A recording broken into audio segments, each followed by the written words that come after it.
horse racing with daily racing fields Formulator, now free for DRF Bets members. Sign up to get the best bonus in racing with a $250 deposit match, plus a $10 free bet and free Formulator past performances. Go to DRF.com/bet to play like a pro today. Hi everybody, Dan Illman, Mike Beer, the DRF race of the day for Friday, June the 9th.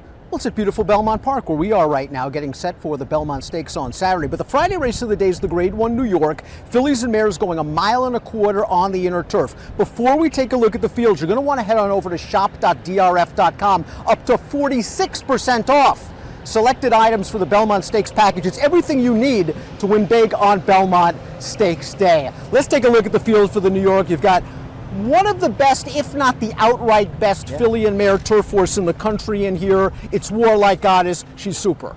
Yeah, she just doesn't make any mistakes. She just shows up every single time. It kind of feels like there's a little bit of a narrative that she's, that she could be pace dependent, Dan. I don't really look at her that way. She seems pretty tactical to me. I guess the one question you would have here at a short price, Dan, is dropping back to 1.25 miles. It's a distance they don't try that often with her. Well, you took the words right out of my mouth in that she is so underrated as it pertains to where she can be from a tactical standpoint. Everyone believes she's this one-run closer because she got wired in that race by Virginia Joy at Saratoga, but she's not. She can adapt as she did last time out to a slow pace. We throw up the Timeform US pace projector for this race. I'm not expecting the pace to be fast. Didia, the number 3, has speed. I think market segmentation is going to try to get forward, and Virginia Joy, we know it works. Virginia Joy can do it either way. We've seen her wire Warlike Goddess in the past. In her most recent start, the Sheepshead Bay, they just took her back behind an absolute crawl of a pace. I actually felt like she ran pretty well there, but she could go forward in here. I agree with you. I think market segmentation could be forward.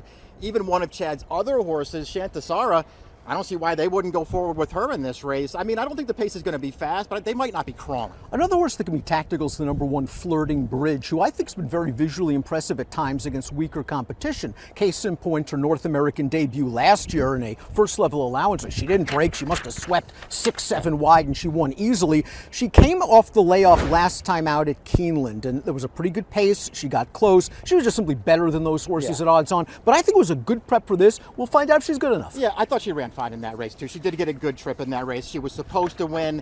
She got the job done. You mentioned her stateside debut at Churchill last May. She was super visually impressive that day. I'm not so sure that, and she's improved a little since then, but I'm not so sure that she's acquitted herself that well when they stepped her up into the stakes races, Dan. And I think you have to be at least a little concerned with distance with her. They tried the EP Taylor at 1.25 miles in October last year.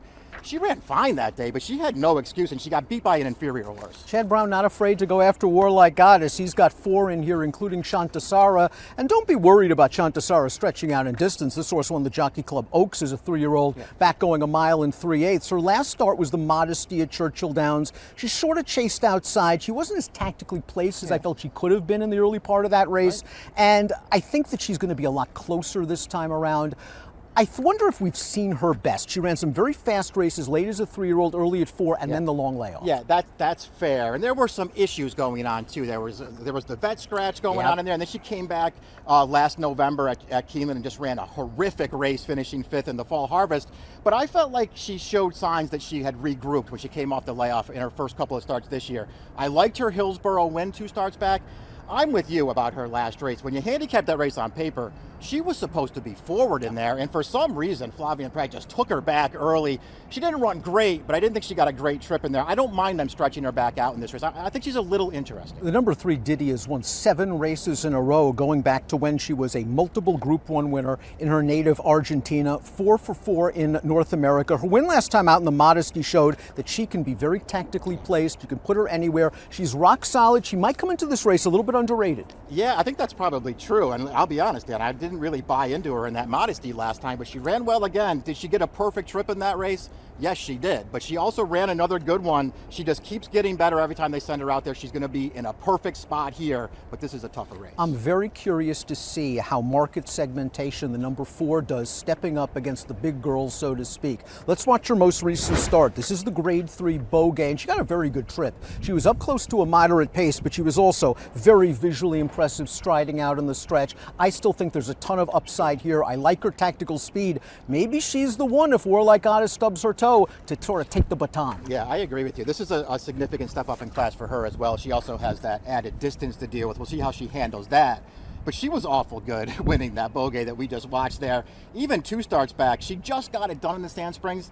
That wasn't a great trip for her, though. And once she got clear, she really finished. I'm with you. There's upside here. We'll see what kind of price she is. Virginia Joy committed a theft when beating Warlike Goddess in the Flower Bowl. She just was able to walk on the lead. Yes, those fractions are not deceiving you. 53-1, 119-2 for 3/4 of a mile. Warlike Goddess just had a little bit too much to do. She got beat this much at the wire. Since then, Virginia Joy's been trying to get back to the winner's circle. Her last race in the Sheepshead Bay, a race we're going to show you right now, was pretty good because she was wired that day. She kind of got Virginia joyed. Yeah, that was silliness in that most recent start. You knew the pace was going to be slow. Her stablemate just walked on the lead. You mentioned how slow the Flower Bowl pace was. That pace was even slower last time, and somehow Virginia Joy wound up last into the far turn. She actually ran on pretty well, I thought, through the stretch of that race. Even her race off the layoff back in March at Gulfstream, she ran well in that race after getting shuffled back around the turn in there. I think she's in deceptively good form. This distance is obviously okay for her. I wonder if McCulloch used her last race, the Modesty, as a prep. I think more distance is better for her. She didn't run well in the Modesty last time out, but it was her first race off the layoff. I have a feeling that it's going to turn out that 1.1 1/8 a little bit short for her, that she's going to be the kind of horse that does well going 10, 11 furlongs. I'm a little concerned that she hasn't run that fast race just yet, but she's shown hints and pieces of ability here and there. Yeah, Grade 1 winner as a 3-year-old, and that came going longer distances. I think you're probably right about that, Dan. The stretch out in distance probably helps her, and maybe it helps her more than several of the other horses in this race. I didn't think she ran that well in the Modesty, but your point's well taken. It could have been a prep for this. We'll see how much she can improve, because she has to improve. Here's the sensational Warlike Goddess. She's won 10 of 14 lifetime, over $2 million in career earnings. Here she is winning the Bewitch, her seasonal debut. She, of course, closed out 2022 with a third against the boys in the Breeders' Cup Turf. She stayed close to the pace. She showed gears. Once she made the lead, Joel Rosario was hand-riding her. And I like that Temple City Terror challenged her a little bit. She had to run that last 16. I liked that about that performance too, Dan. And Temple City Terror is in really good form. That horse is okay, especially going longer. And Warlike Goddess, she just sort of made short work of that thing in the stretch. Another serious performance off the layoff. We already mentioned she's going to drop back here to 1.25 miles. Does it make any difference at all? I'd be surprised if it did, but I guess it's something you have to concern yourself with. I wonder if the number 8 with the Moonlight's coming into this race a bit dirtied up. We saw some very good things from her last year when Charlie Appleby and Godolphin shipped her over, when Appleby was winning just about everything. She won the Saratoga Oaks. Now, in the Jenny Wiley 2 starts back, In Italian got loose on the lead that day. She's probably not beating In Italian at that distance. She wants longer. They shipped her back to Europe, and she just got the softest of soft turf courses. She didn't like it at all. Yeah, she didn't run well last time. I think that the course condition could be a valid excuse for her. It's interesting that you bring up distance, though, Dan, because I feel like there was a point when they got her over here last year where they were trying to avoid stretching her out. They wanted to stay shorter with her.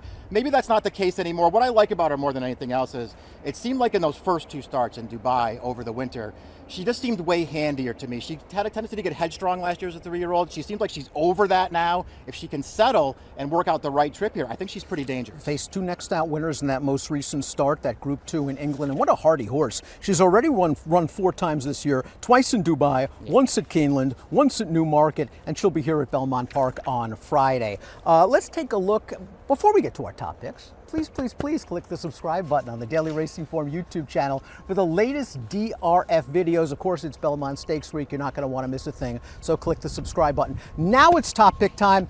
I, like you, am a little concerned about Warlike Goddess cutting back to 1.25 miles. It's a little bit sharper. It seems weird to say, but I think she's actually better going 11 and 12. I just think her class is too much for this field. That might be true. I wouldn't say I'm worried about it, but I guess it's the one thing that you could sort of latch onto at a short price here. I still think she's just better than these horses, Dan. She's not supposed to be compromised, whether the pace is fast or slow. I took her on top just because I couldn't find anybody else I wanted to take against her. I put Shantasara second. Of all the Chads, I think she could be the best price in here, and I think she might be a little dirtied up. I'm a little bit curious about market segmentation, how she does stepping up in class. I like her tactical speed, but for me, it's Warlike Goddess as well. She's going to be a short price, and she's one of the featured names all week at Belmont Park.